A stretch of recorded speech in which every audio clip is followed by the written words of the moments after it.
Welcome to the Last Mile Profits videocast, the last word on the last mile. National postal operators are seeking to push back their obligation to deliver letters at the previous speeds and frequencies. Let's find out more after this short message from our sponsor. Modern Expo provides an integral ecosystem of screen-operated lockers, screenless autonomous solutions, refrigerated lockers, and even personal parcel lockers, powered by an in-house developed software. Well, hello, Marek, and it's nice to be back on here again. I'm not being totally replaced by AI just yet. It's good to see. Well, I'll tell you what, I think my friend Gary Winter made a good comment. We've still got a few years left. Seriously, let's see. But I have to say it's pretty smart what the AI came up with. But let's watch this space.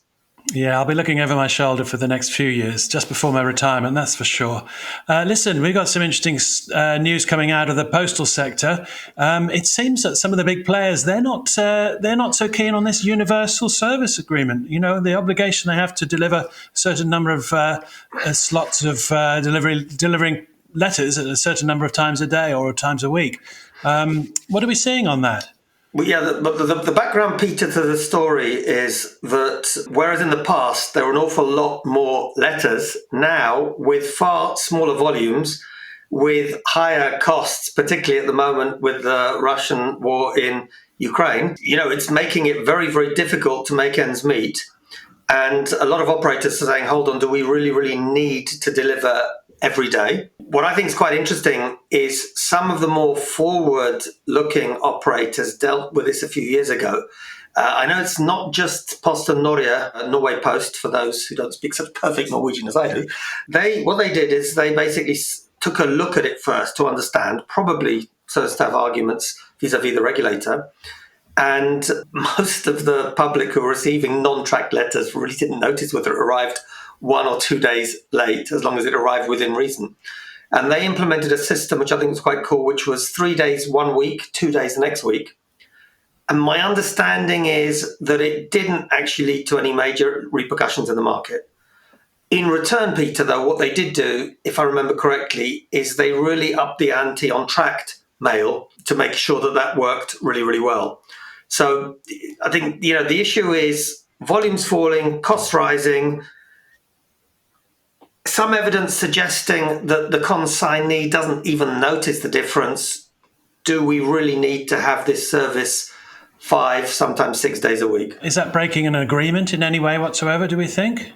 Well, obviously, every country is going to have their own USO, a universal service obligation. And of course, they can't just unilaterally say, OK, from tomorrow, we will deliver every second day or every third day or whatever else. So they do need to agree with the regulators. And, you know, it's not something that happens overnight.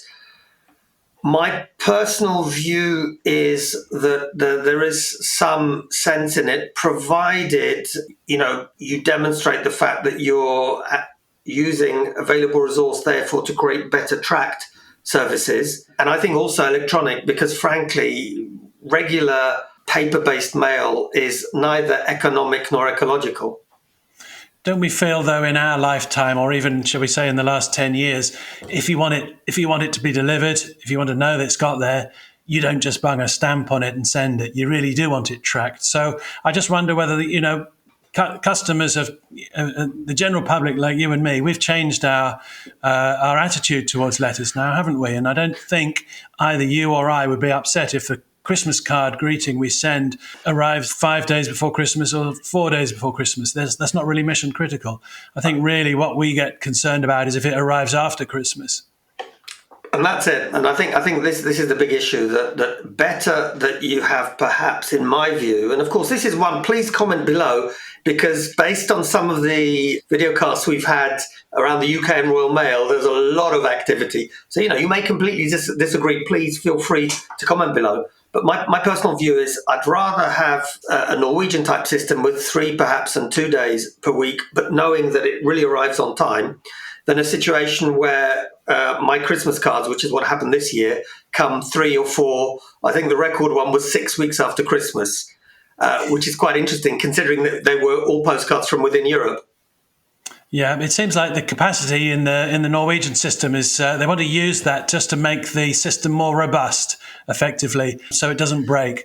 And I guess that's quite a clever model.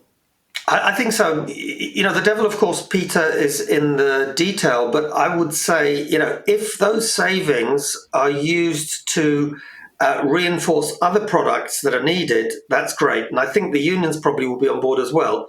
If it's used to basically reduce manpower full stop, then you're going to have probably issues with unions. Not even probably, I think pretty certainly. And it may be a lot more difficult to push through.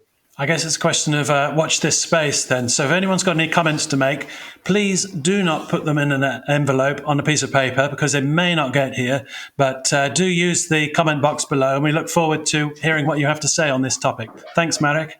Thank you, Peter. Thank you, everyone. Thank you for watching the Last Mile Profits video.